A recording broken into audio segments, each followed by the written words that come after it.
I've been campaigning now for about 15 months. I've been traveling all across the country, and in fact, this primary has gone longer than I think anybody anticipated. There are babies who've been born and are now walking and talking since I announced for president. Right now, on May 6th, here in North Carolina, the question you have to ask yourself is, who can best lead that Democratic Party to deliver on change? And this is where there are big differences with Senator Clinton and myself.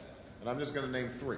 Number one, I think there is a difference in our attitudes about special interests in Washington and how much they dominate the debate.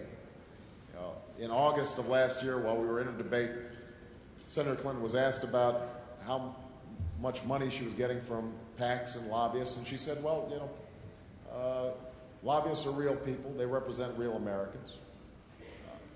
Her basic suggestion was that was part of the system that was a given.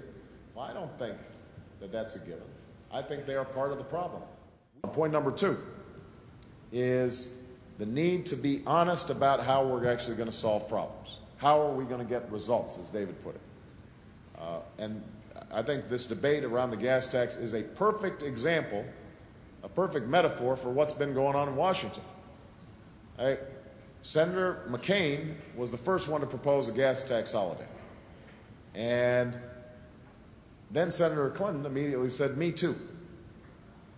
And most of you probably have been reading the reports. If we suspended the gas tax for 3 months as they proposed, the most you could hope for would be a 30-cent a day savings for a grand total of $28 for the entire summer.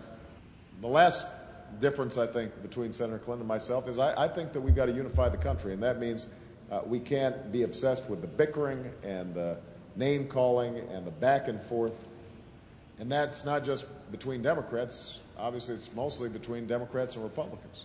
I'm a proud Democrat, but I'm a prouder American, and I think it's important for us to be able to speak to each other and disagree without being disagreeable and start actually being practical, applying common sense, not applying ideology or politics to problems, but actually believing that we can work together to get things done.